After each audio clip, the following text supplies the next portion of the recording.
Hey guys, welcome back to another episode of the HigherUp podcast. I'm your host, Michael Smoke, and this episode I'm going to be talking about, well, where I'm at.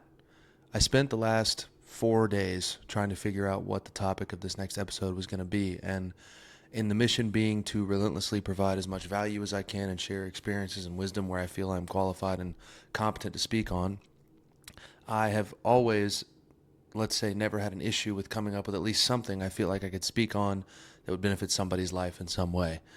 And for the last few days, I've felt a block.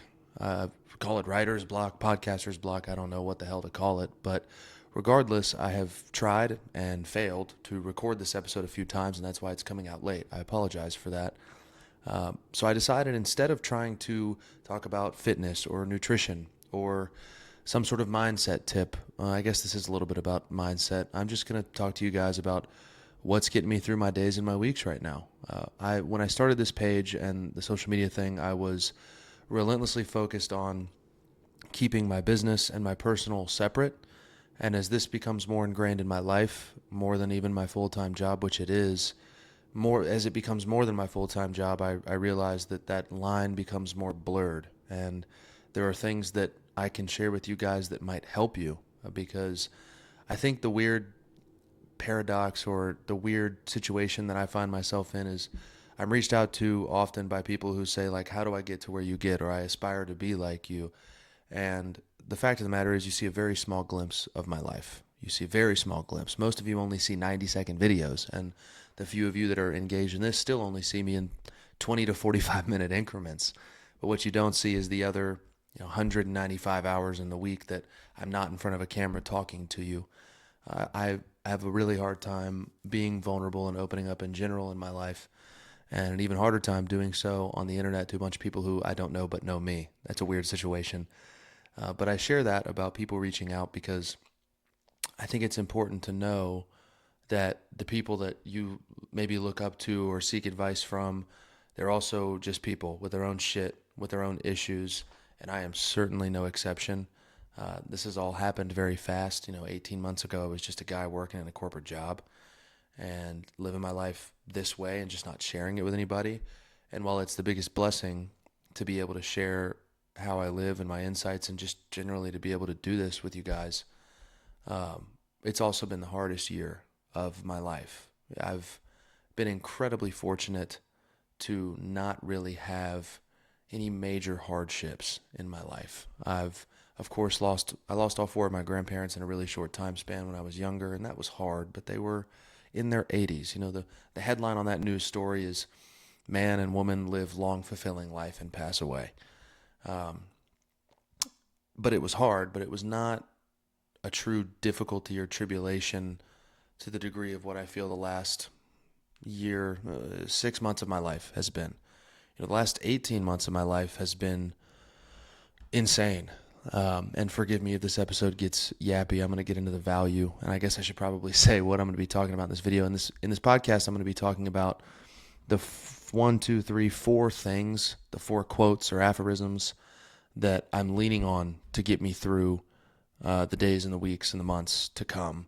But just getting me through the day, the things that have really given me a lot of peace, a lot of hope, and allowed me to shift my perspective, albeit through some intentional work, in the hopes that if you guys are dealing with something or going through a challenge, no matter what it is, you can lean on some of these things to get you through the day-to-day, the routine that hardships of life want to throw you off of, but albeit when you go through hardships of life, it is altogether more important to stick to those routines, and I found it difficult to do. But in utilizing these four quotes or mindset shifts at any given point, one point or another, or all at once sometimes, I've been able to stick to my routine and still create the content that you guys see and still put out content despite all of the really difficult things I'm dealing with in my personal life. So before I get into those four aphorisms or quotes, I guess I was reflecting on everything I'd done in the last just 12 months because we're getting to the end of the year. It's Q4, it's the last 90 days of the year, and I was like, wow, I was just amazed at everything I've done in the last 12 months, having started a podcast that is now charting in the United States, which literally doesn't happen unless you listen. So I'm incredibly, incredibly grateful to those of you that are listening to this right now. I mean it. I love you. I am grateful for you, and I'm humbled to have the opportunity to be a part of the journey with you of self-development or health or whatever it is that you're after. Thank you for listening. This has been huge for me. The podcast, the growth of the social media pages, the coaching business, hiring my first employee. Shout out Taylor. I love you. You're a blessing. You're a friend first, but a hell of a colleague too. To everything I've done in my personal life, traveling for podcasting, setting a world record, running an ultra marathon. That was not this year, but that was 12 months ago. I've done really cool stuff that I'm really proud of. And I said in a podcast or in a conversation with my life coach, Gabriel Pinto, and even in a previous episode, that I feel like I'm finally becoming the guy that 13-year-old me never thought he could be. That if me when I was a kid met me now, he'd go, wow, that guy's a fucking superhero. It's cool. And I think that there's a lot to be said for that. I think that a lot of people are chasing making their inner child proud or healing their inner child. I've been looking into that a lot lately, and I think that you have those formative experiences that either break you, mold you, or define you early in life. And I was an insecure, confused, sometimes sad kid who wasn't happy with how he looked or how he thought he was weird, thought he was different, was told he was weird, was told he was different. And now I've built this life and I have this position in the world and people look to me and it's humbling and it's grateful and I don't take it for granted, but I'm not afraid to say that I'm proud. I'm proud of who I'm becoming. But in that, now let's get into the meat of the episode. When I was reflecting on everything the amazing that has happened to me, I've also been through some tremendous challenges and some tremendous hardships. I got out of a really long-term relationship, and this is weird because the podcast now has a lot of listeners. I feel strange because I don't think I've talked about this at all on social media, even in the slightest, out of respect, obviously, but got out of a five-year relationship. We lived together, had a dog. I missed the dog like crazy. It was incredibly hard, still is hard sometimes, because that's such a, for me, that was like, I think it was like 8% of my life or something, right? And reforming that new identity, moving out of my home, finding a new sense of home, losing the animal, losing the person.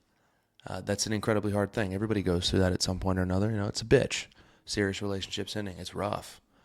And on top of that, in July, my dad got sick, very sick. And no need to get into the details of it all, but he's battling something, and it's changed everything for him. And it's basically prevented him from doing a lot of the things that make him, or he feels, make him him. And so it's been challenging to watch him deal with that, and the I guess regression of old age and combined with sickness, and how being sick can take the most basic things that people take for granted from them. And it's why I preach on the quote that everybody has a lot of problems until they have a health problem, and then they have one problem. Everything falls away when you get really, really sick. And so, with my dad being my best friend and someone who I respect tremendously and love, it's been hard. It's been so hard. But getting through that and knowing that, I've got people that depend on me. I've got coaching clients. I've got people that listen to the podcast. I have something to show up for, and it's bigger than me. And accountability is a hell of a motivator. And that's been my accountability, and it's been helping me show up. But now I'll get into the things that I lean on, because as things progress with my dad and we get new news, and albeit not a lot of it very good, it becomes harder to deal with. And there are days when it's sort of quieter and days when it's louder. And today it's really loud, because for reasons I won't get into, but it's just, it's been a tough week. And that's when I decided that I was just going to tell you guys where I'm at. And so these are the things that I'm leaning on. I'm a big aphorism guy. If this isn't your first time listening to the podcast, if it is, weird way to make an introduction. This is not how my episodes normally are. I'm sorry. Go back, listen to the other episodes first so you can figure out who and how I am. And if you like it, rate the show. Give it what you feel it deserves so we can maybe get the message to more people. I'd appreciate it. But this is what I'm leaning on. The first one is something I heard from Nick Bear for the first time, is consistently good will always beat occasionally great. I'm not trying to be exceptional right now. Some days it's about just doing what I must for my sanity. This is mainly around my training. I'm not missing workouts. I'm not missing runs. I'm not doing as much as I could, but today was a lift and a 30-minute run. And that was more for my mental health than anything. But I know that if I can just maintain my floor of effort, and this is something I talk about a lot, is establish a floor, establish an absolute bare minimum of non-negotiables for your physical health that if you can maintain, and you can do this for any facet of life, but for physical health that you can maintain, if you can establish a basement to never dip below, you can make progress always. It's the 1% rule. If you get 1% something better at something every day rather, you can get 37 times better at it by the end of the year. 365 days in a year, 36 and a half rounded up. So I've just taken the aphorism of trying to be good every day in my training. I'm pushing hard, sometimes not as hard as I could. Today I had a lot longer than 30 minutes scheduled for my run, but that was just all I felt that I had in me. But I know that it is so much better than doing absolutely nothing. So when you get into these times of trouble and struggle and hardship, remember that consistently good will always beat occasionally great. So instead of giving it your all one day a week and then being a depressed sack the other 6, give it a little bit all 7 days. And I promise you will look back in a year and be amazed at how far you've come. People ask me how I built the physique I have. Not that I'm Arnold, but I have an above average physique. And a lot of it is giving 30% effort 100% of the time. It might have been going to the gym and doing half of my scheduled workout, but what was important was that I went to the gym. And in that one singular moment, it amounts to nothing. It's an insignificant workout. But that 30% effort over the course of 5 years is massive results. And that's tough to conceptualize as a person because you think, well, all I had today was a 25-minute workout. That's not going to do shit. No, but 500 25-minute workouts, I'm not even going to try to pretend I know how to do that math in my head. That's a lot of minutes of exercise that will unequivocally breed progress over time. So for me, I established a basement, which was getting my steps in, hitting my protein, focusing on whole foods, 3 runs a week, 3 lifts a week. That's my minimum. I've been training for almost a decade. I'm not saying that needs to be your minimum. Figure out what your minimums are and just hit them every day, and you'll be amazed. And that way, when life gets crazy, you at least have training as an anchor and a way for showing up for yourself, which is really all that fitness has been for me lately. It hasn't been about goals. It's been about that moment of peace away from everything where I'm completely out of my mind and into my body. There's something meditative about training that you can't really think about the stresses and turmoils of life when you've got a heavy barbell on your back and you're just trying to think about not getting stapled. So consistently good always beats occasionally great. The next one is from Jimmy Carr, the comedian, and he says something to the effect of, do today what you tomorrow would be proud that you did. Kind of a tongue twister, but doing today what tomorrow you would be proud that you did effectively means that you're always going to be looking out for your best interest. Think about it this way. You today might want to sit and rot on the couch after work, but you tomorrow is probably going to be pissed that you did that. If you're on a weight loss journey or you're trying to take better care of your health, we have all experienced the I skipped the gym and then I regretted it feeling. You today does not always have your best interest at heart. You are not always your thoughts. Your brain is not always your friend. So if you can constantly be acting in what would me tomorrow want me today to do, then you can probably make the right decision. So lately I've had to say that. What would me tomorrow want me today to do? And then I go do that thing. And it's been helpful. And I don't always do it. I'm not perfect. That's another point I'm trying to drive home is that small sliver of me you see in the videos. Yeah, I'm definitely more on my shit than most people, but I still have days where I'm like, God, I don't have this in me. I can't do it. But I try my best anyway. And I think that that's a differentiator for most people. And if you can just accept how simple that is, then it's a beautiful thing. So if you're struggling with making the right call, with building your discipline, keeping your motivation up, however the fuck you want to word it, I encourage you to say, just ask yourself the question in those moments. What would me tomorrow want me to do right now? And that's probably the thing you should lean into.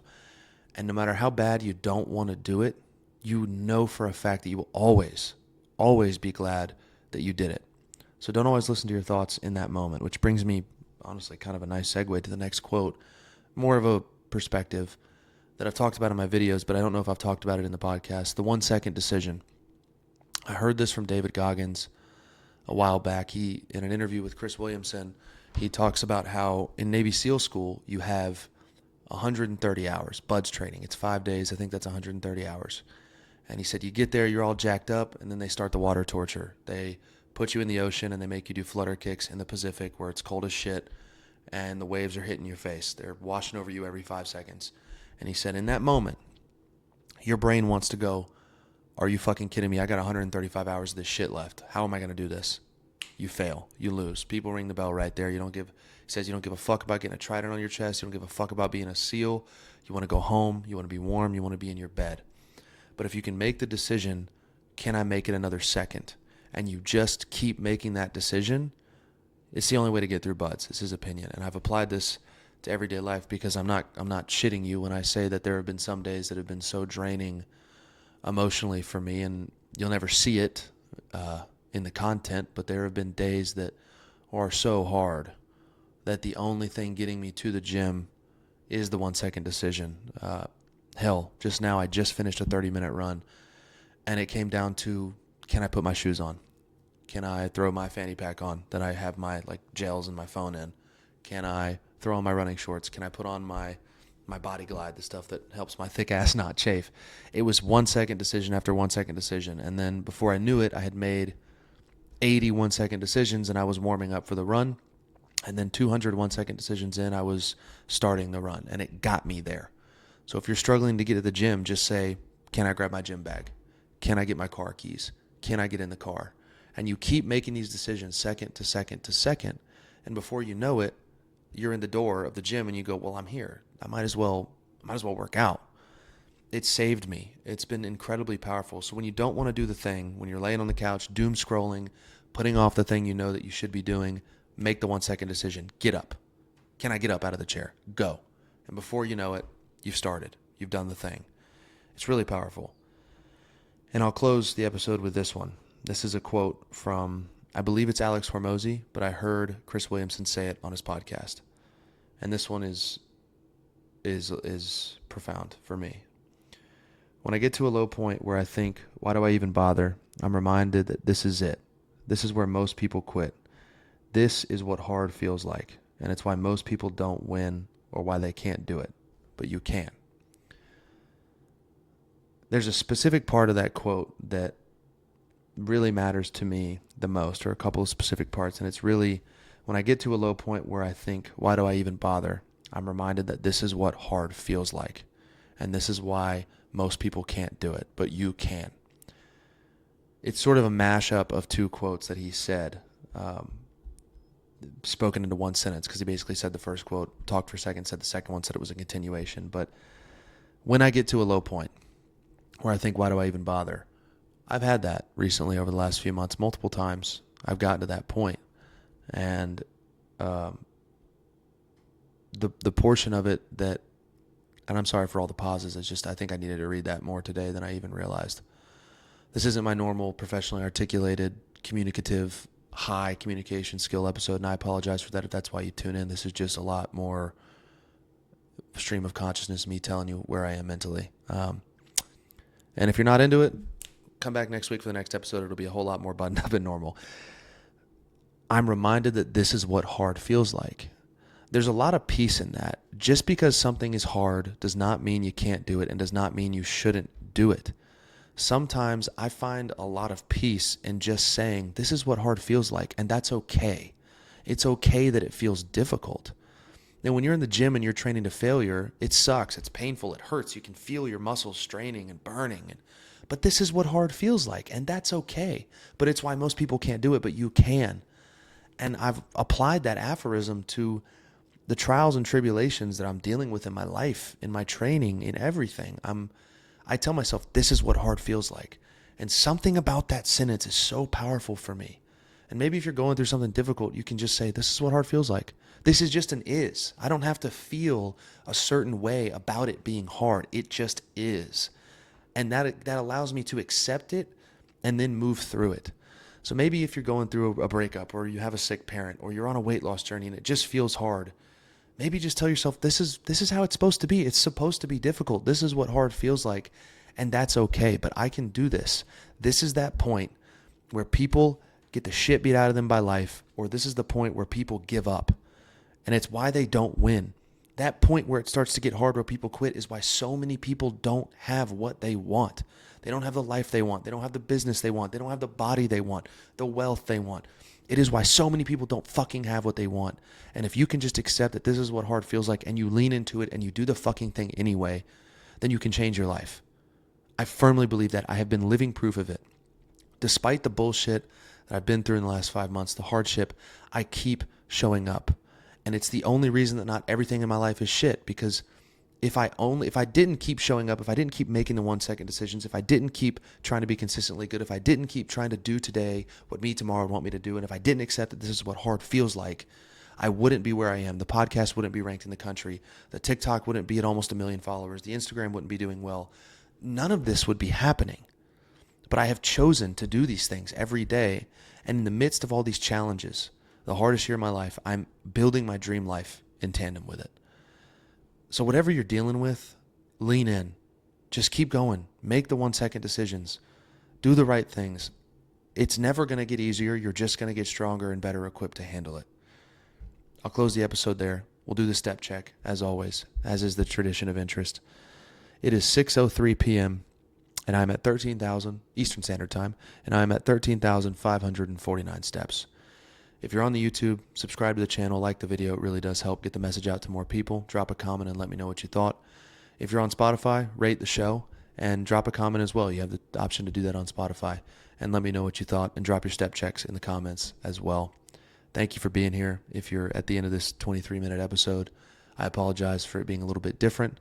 This felt more like a journal entry for me than a podcast episode, except I'm going to blast it out onto the ether for thousands of people to hear.